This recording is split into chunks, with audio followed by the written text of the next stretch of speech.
Today we're going to talk a little bit about self-esteem, what it is, what it isn't, and how to work on it in a way that actually has some tangible results. When we talk about self-esteem, what we mean is your view of yourself, this sense of being either worth more or worth less, or maybe even worth just enough. Worth just enough tends to be the most effective way to live life, as when you're worth more, people tend to fight you. When you feel worth less, the world doesn't feel very fun or comfortable or worthwhile. So worth enough, good enough for now, is really what we're looking for in the context of self-esteem. But that's really hard to find for a lot of us, and there's a couple good reasons why.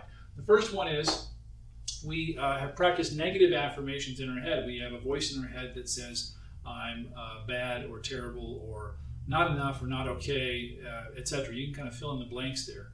One way to combat that voice is to create a different one that says the opposite of those things. Even if I don't believe it, simply repeating that to myself has a lot of merit. If you've ever watched television and seen a commercial and got that song stuck in your head after the 7th or 8th time you saw the commercial, I can think of songs from McDonald's commercials from when I was a kid that I can still ring off right now or sing right away. And the reason is I heard it enough times that it just kind of stuck in there. So we're very susceptible to that as human beings. If somebody repeats the same thing again and again and again, we will start to believe that it's true. So simply repeating the same thing again and again, even if it feels completely ridiculous, is a great way to start to shift things in terms of self-esteem. Another thing is esteemable acts. So when I work with people who are new in recovery, the challenge they have a low self-esteem because they've been doing really crappy things for a long, long time. Being in active addiction fundamentally means that I've been selfish, that I've put my addiction ahead of the people I love, and that I've done oftentimes some things that are really reprehensible and just bad, for lack of a better term. The act of getting into recovery for an addiction and of just stopping doing things that are against my value system will, over time, by itself, increase my self-esteem. Simply getting and staying sober for a while really, really helps. 6 months, 9 months, a year, my self-esteem will go up just by merit of having not been actively selfish all day, every day, all the time. That's another one of the reasons why the 12-step programs talk a lot about service as a fundamental element of what we're doing in early recovery.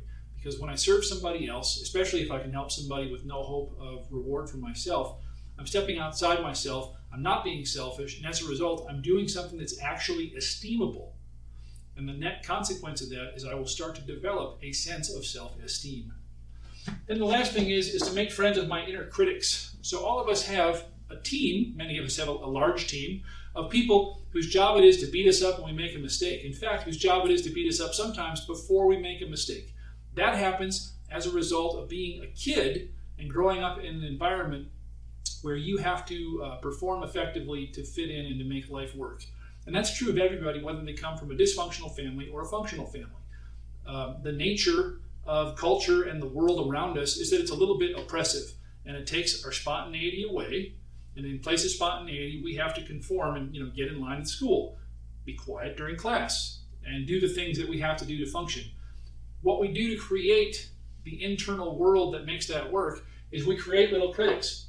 This is particularly true if we come out of an environment where there's a lot of trauma, or we come out of an environment where there is some danger or some abuse. I'll give you an example. Let's say you're a little kid, okay? And let's say this is a cookie jar. Try not to be envious of my amazing artistic abilities. Okay, this is a cookie jar. Lots of cookies in here. You go steal cookies out of the cookie jar one day. And as a result of that, your primary caregiver really comes after you, and maybe they come after you in a way that's a little bit abusive or wrong or inappropriate, but you don't have the ability to know that at the time. Okay? As a kid, we have no filter. Prior to the age of 6 especially, but really even prior to the age of 11, most of us don't have the ability to sit down and think, oh, dad is reacting in a way that might be about him. Maybe it's because he's drunk. Maybe it's because he had a bad day. Maybe it has something to do with him. There's no capacity for that. If dad says I'm bad, I am bad. There's no questioning it. There's nothing. If stealing a cookie makes me a bad kid, I'm bad. I'm a bad kid. And I don't want to be a bad kid, because if I'm a bad kid, I might get kicked out of this family, as the unconscious or sort of a deep belief, or sometimes it's actually a very conscious belief. And so then I'm going to create a little crew. Let's say this is my kid brain here. My little eyeballs. Woo. Okay. Little frowny face. Okay. In my kid brain, I'm going to create a part. And there are some psychologists, some therapists who actually think you literally have a bunch of different parts in there. And one of my part's job, as soon as I see the cookie jar, whoa, cookies, that looks good. This part's going to say, oh no, bad, more or less. And its job is going to be to beat me up. So now, not only do I not take a cookie, I even feel bad when I think about taking a cookie. This part's job is to protect me. This part's job is to keep me in line and keep me in the family and keep me where I need to be. One of the things I can do is I can make friends with this guy. So the parts of me that are saying, Greg, you're a terrible person. You are absolutely a terrible guy. I can say, thank you. Thank you, part of me that hates myself. You're trying to protect me. Clearly, you're trying to keep me safe and trying to keep me in my family. By the way, I'm an adult now, so we can go in a different direction. But thank you for your service up to this point.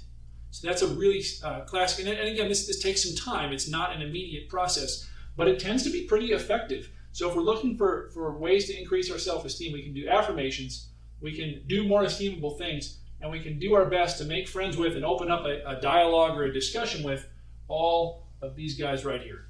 Hope that's helpful. Thanks for watching.